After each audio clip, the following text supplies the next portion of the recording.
Tęsėme Muminuko tėčio memuarus.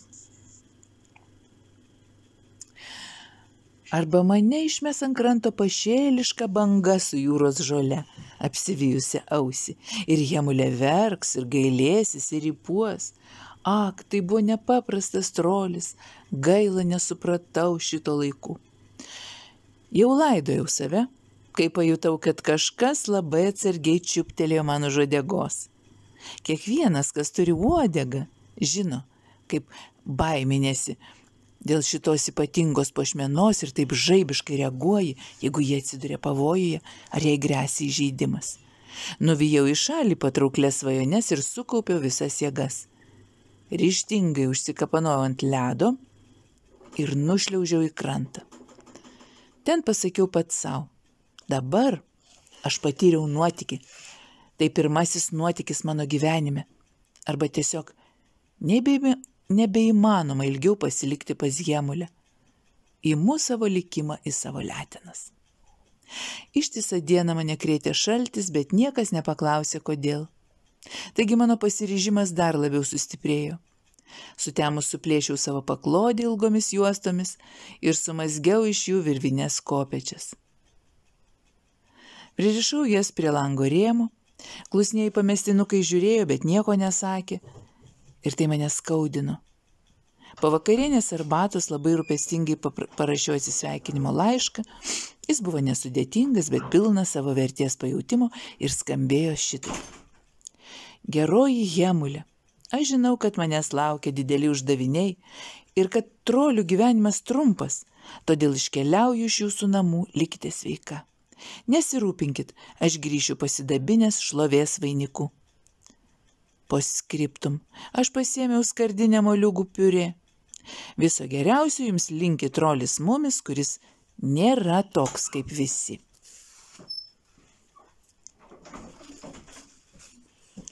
Korta išmesta. Vedamas savo likimo žvaigždžių, iškeliavau net nenumanydamas apie keistus manęs laukiančius įvykius. Aš buvau tik labai jaunas trolis, kuris liūdnas kiūtino per smėlio dykynę ir dūsavo, vienišas eidamas perėje, o kraupus nakties garsai dar labiau didino vienatvę. Priėjęs lygi šitos memuarų vietos, Muminuko tėtis taip susijaudino, prisiminė savo nelaimingą vaikystę, kad turėjo truputį atsipūsti.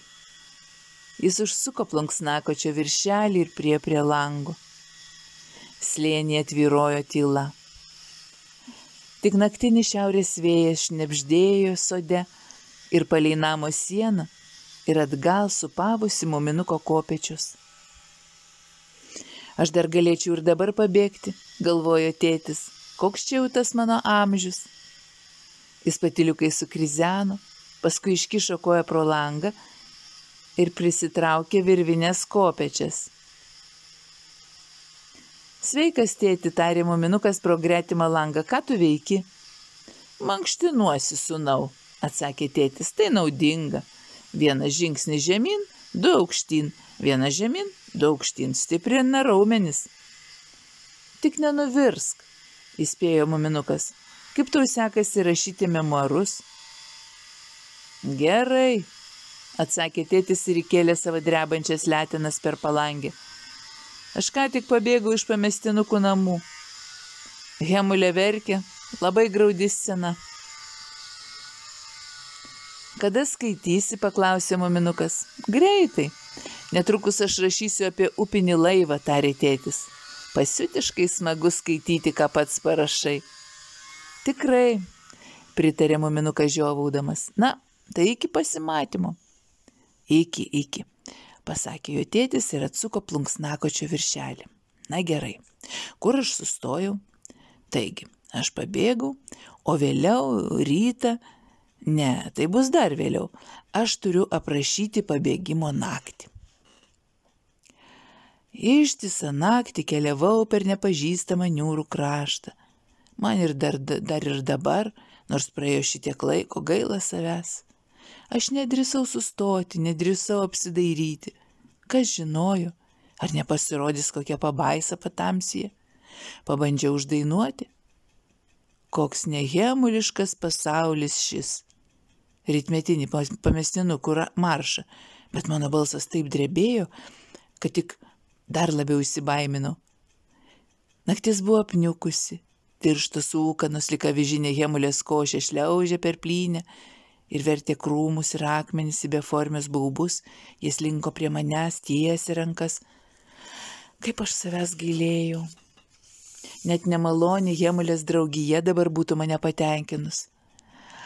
Tačiau grįžti niekada, tuo labiau po tokio šaunaus atsisveikinimo laiško. Pagaliau naktis prašviesėjo, o tekant saulėje atsitiko kažkas nuostabu. Ūkanos paraudonijo kaip šventadienės Hemulės skrybelaitės šydas. Per akimirką pasaulis tapo malonus ir skaistus.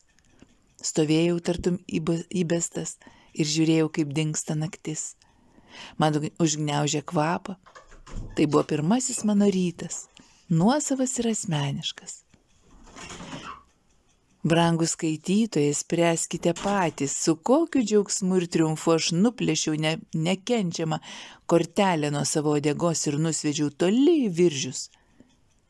Paskui tą šaltą švytintį pavasario rytą, pastatęs savo gražias ausytes ir pakėlęs nosį, sušokau naują trolių mumių laisvės šokį. Niekada nebereikės praustis, niekad nebereikės valgyti 5 valandą, niekad daugiau nebereikės su uodega nieko sveikinti išskyrus karalių ir miegoti stačiakampiame alaus spalva išdažytame kambaryje šalin Hemulės. Aukštyn kopė saulė, spinduliai kibirkščiavo ant voratinklių ir šlapių lapų ir tarp retėjančių ūkanų aš išvydau kelią. Kelias, kuris vingiavo per viržynus, tiesiai į pasaulį, tiesiai į mano gyvenimą, kuris turėtų būti itin nepaprastas ir šlovingas ir nepanašus į jokį kitą. Pirmiausia, sušveičiau moliūgų piurė ir išmečiau skardinę. Tad visai nieko nebeturėjau. Nebebuvo daugiau ką daryti ir nieko nebegalėjau daryti senoviškai, nes absoliučiai viskas pasikeitė. Niekada nesijaučiau geriau. Šitai puikiai nusiteikęs buvau iki vakaro. Toks kupinas savęs ir savo laisvės, kad atslenkančios sutemos nekėlė man jokio nerimo. Plėšdama savo dainą pilną tikrai reikšmingų žodžių, kurios aš dabar dėja jau pamiršau, keliavau tiesiai nakties link. Vėjas atnešė nepažįstamą malonų kvapą ir pripildė mano sielą lūkesčių.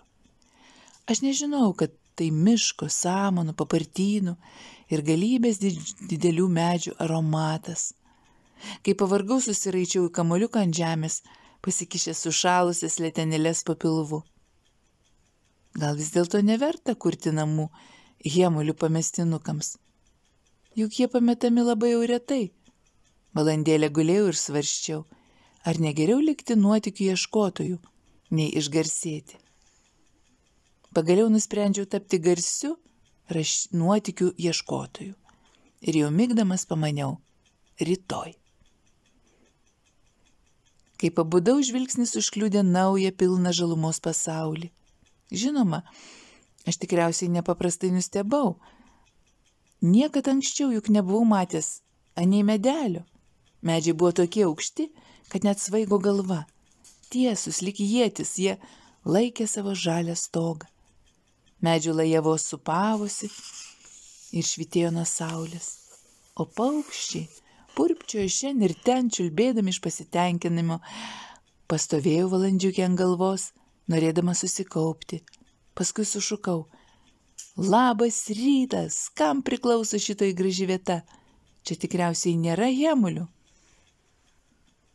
Mes neturime laiko, mes žaidžiame, sučirškė paukščiai ir mikliai nėrė į lapus. Tada patraukiau tiesiai į mišką. Samanos buvo šiltos ir labai minkštos, tačiau po paparčiais glūdėjo tiršti šešėliai. Daugybė šliužų ir vabzdžių, niekad pirmiau mano neregėtų šmirinėjo aplinkui, bet jie žinoma buvo maži rimtam pašnekesiui. Galiausiai aš pamačiau pagyvenusią ežienę, kuri sau sėdėjo ir šveitė riešuto kevalą. Labas rytas, pasisveikinau. Aš esu vienišas pabėgėlis, kuris gimė esant ypatingam žvaigždžių išsidėstymui. Mat kaip, gana abejingai atsakė Ežienė. Aš dirbu. Tai bus dubuo rūgusiam pienui. O, tariau aš ir pasijutau labai išalkęs. Kam priklauso šitoj graži vietovė? Niekam, visiems, atsakė Ežienė ir gūžtelėjo pečiais. Tai ir man? Paklausiau. Tikriausiai, sumurmėjo ji, toliau sau blizgindama dubenį. Bet, fru, tikrai žinote, kad ši vietovė nepriklauso kokiai nors Hemuliai? Nerimaudamas paklausiau vėl. Kam? Paklausė Ežienė. Tik pamanyk, kokia ji laiminga. Niekad nematė Hemulės. Hemulė turi siaubingai didelės kojas ir jokio humoro jausmo, paaiškinau aš. Jos nosis atsikišusi ir vos priplota.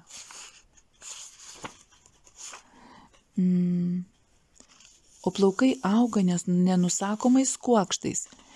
Hemulė nekrečia linksmų išdaigų, daro tik tai, kas privalu, ir ištisą laiką moko, ką reikėtų daryti. Ir, ak tu viešpatė, sušuko Ežienė ir atbula nulindo tarp paparčių. Na štai, pamaniau, truputį gaila. Būčiau turėjęs tiek daug papasakoti apie Hemulius. Šitoje vietovė niekieno ir visų, taigi ir mano. O ką aš dabar veiksiu? Mintis į galvą man ateina žaibiškai, toks jau esu. Tik klakt ir viskas aišku. Jeigu yra mumis ir jeigu yra vietovė, taigi tikrai bus ir namas. Kokia puikia mintis namas, mano paties pastatytas. Namas, kurio šeimininkas tik aš. Truputį tolėliau suradau upelį ir žalią proskiną, kuri man pasirodė labai tinkama troliams. Kai kur upelio vingiuose plytėjo nedideli smėlio paplūdimiai. Pasėmiau pagaliuką ir ėmiau smėlyje piešti savo namą. Nupiešiau ne akimirkos nedvejodamas, mat tiksliai žinojau, kaip atrodys tas namas. Jis buvo aukštas ir siauras, papuoštas daugybė balkonų, laiptų ir bokštų. Antrame aukšte įrengiau 3 kambarėlius ir sandėliuką visokiausiams daiktams. Na, jūs žinote, tačiau visą apačią užėmė didelė prabangi svetainė. Prie jos aš pastačiau verandą su stiklinėmis sienomis. Joje aš sėdėčiau supamojoje kėdėje ir žiūrėčiau į srovenantį pro šalį upelį. Šalia pasistatęs nepaprastai talpę sulčių stiklinę ir krūvą sumuštinių. Verandos turėklai buvo nuostabaus darbo, padabinti raižytais ornamentais. Smailų stogą papuošiau gražių svogūno formos kupolu ir nusprendžiau, kada nors vėliau jį paauksuoti. Ilgai galvojau, kaip padaryčiau tradicinę koklinę krosnį. Atgyvena dar tų laikų, kai visi troliai gyvena už koklinių krosnių, kol buvo išrastas centrinis šildymas. Taigi, galiausiai nusprendžiau atsisakyti žalvarinių durelių, tačiau sumūryti milžinišką krosnį svetainėje. Iš išorės visas namas buvo nepaprastai panašus į koklinę krosnį. Aš tiesiog susižavėjau savo gražiuoju namu, kurį nupiešiau nepaprastai greitai. Mat, gimiau talentingas, bet to sumanus ir savikritiškas. Kadangi nedera girti savo darbo, aš tik pateikiau jums galutinį aprašymą. Staiga pasijutau sušalęs, šešėliai išliaužė iš paparčių ir pasklido po visą mišką, artėjo vakaras. Buvau toks pavargęs ir išalkęs, kad sukosi galva. Galvojau tik apie Ežienės rūgpienių dubenį. Ir gal ji kartais turės namuose geltonų dažų namo stogo kupolui. Nelankščiomis, pavargusiomis kojomis nuslinkau atgal per temstantį mišką. Ir vėl iš čia, tarė Ežienė, kuri plovė indus, kad tik jis nieko nekalbėtų apie Hemulius. Numojęs leteną atsakiau. Hemuliai, fru, daugiau man nerūpi. Aš pasistačiau namą, kuklų dviaukštį namelį ir esu labai pavargęs ir labai laimingas, o svarbiausia, baisingai išalkęs. Paprastai aš valgau 5 valandą ir man reikėtų trupučio geltonų dažų kupolui ant. Šit kaip? Geltonų dažų? Piktai nutraukė mane Ežienė. Naujas pienas dar nesurūgo, o senai aš jau suvalgiau. Jis ateina per patį indų plovimą. Kągi, tariau aš, nuotykių ieškotojui netaip jau svarbu, vienu pieno dubeniu daugiau ar mažiau, bet aš prašau, mieloji Fru, baigti plovimą, eiti su manim ir pažiūrėti į naują namą. Ežienė nepatikliai pašnairavo į mane, atsiduso ir nusišluostė letenas rankšluosčiu. Kągi, pasakė jį, gausiu paskui vėl šildyti vandenį. Kur jis turi tą namą, ar toli?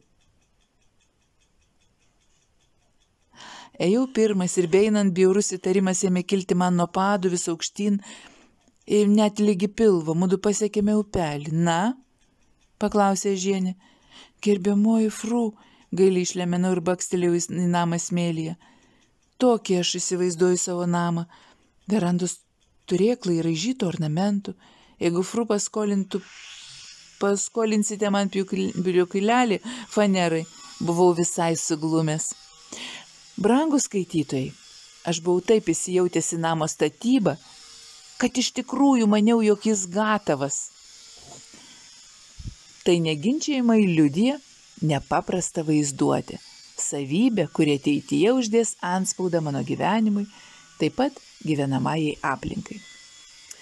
Ežienė nieko nepasakė, tik nudelbė mane žvilgsniu, kažką sumurmėjo, bet aš laimė to nesupratau ir apsisukusi grįžo atgal plauti indų. Įlipau į upelį.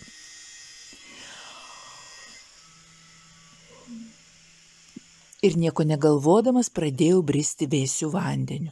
Upelis tekėjo, kaip paprastai teka upeliai, vingiuodamas ir neskubėdamas.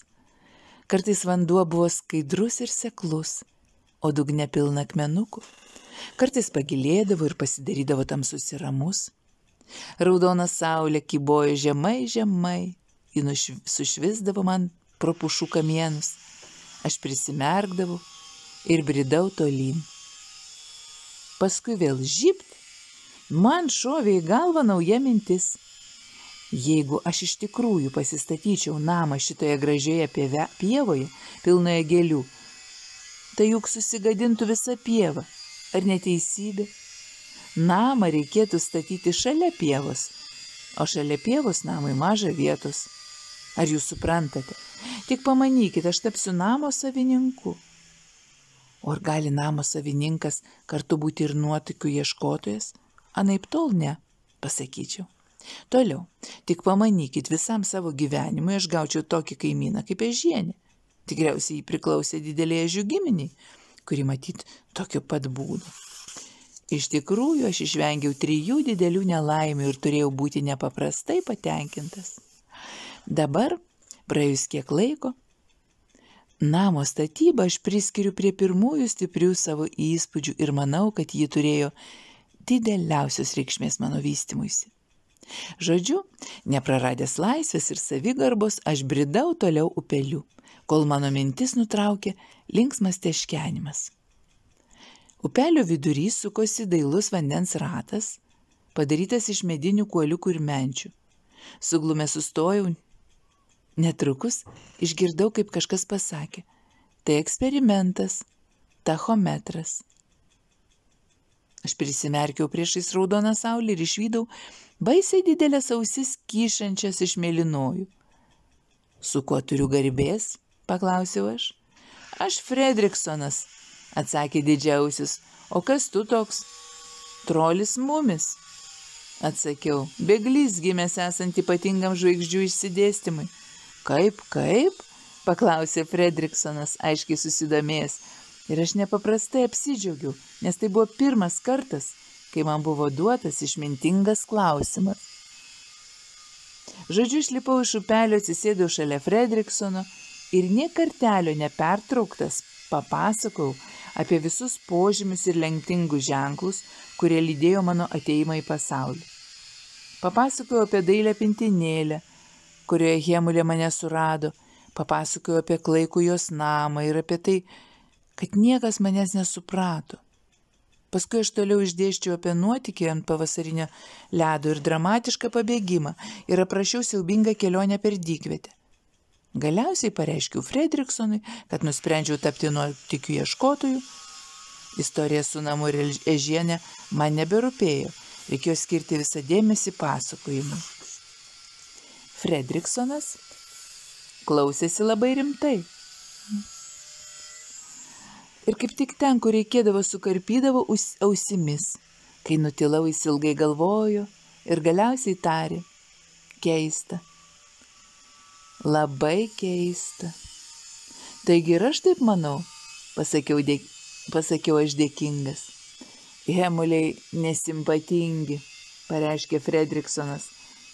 Išsiblaškęs jis išsėmė iš kišenės sumuštinių paketą ir pusę atidavė man. Su kumpiu, pasakė jis. Paskui mudu valandžiukę sėdėjome vienas šalia kito ir žiūrėjome, kaip leidžiasi saulė.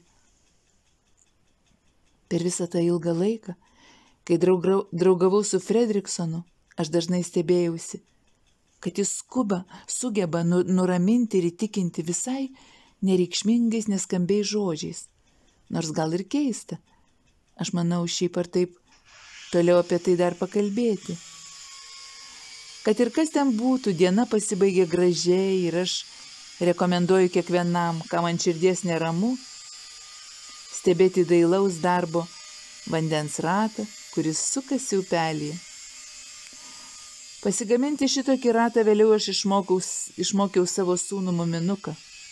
Tai daroma šitaip. Nupjaunami 2 šakoti pagaliukai ir įbedami į smėlėtą upelio dugną. Truputį tolėliau vienas nuo kito. Paskui nuskinami 4 kieti lapai, per jų vidurį perveriamas medinis kuoliukas. Taip, kad tie visi lapai tarytum sudarytų žvaigždę. Paveikslėlyje jūs matote, kaip toji konstrukcija pritvirtinama šakelėmis. Sutvirtinama šakelėmis. Galiausiai pagaliukas su lapais atsargiai padedamas ant atramų ir vandens ratas pradeda suktis. Kai miške visai sutemo, Fredriksonas ir aš grįžome į mano žaliąją pievą ir ten sugulėme. Mudu miegojome verandoje, bet šito jis nežinojo, o aš aiškiai regėjau raižytą ornamentą. Aš žinojau, kaip turi būti sukonstruoti laiptai į 2 aukštą. Buvau tikras, kad namas tobulas ir beveik baigtas. Apie ką kitą galvoti negalėjau. Vienintelis man reikšmingas dalykas buvo tas, kad susiradau savo pirmąjį draugą. Taigi pradėjau tikrą gyvenimą. Na va, vaikai, iki.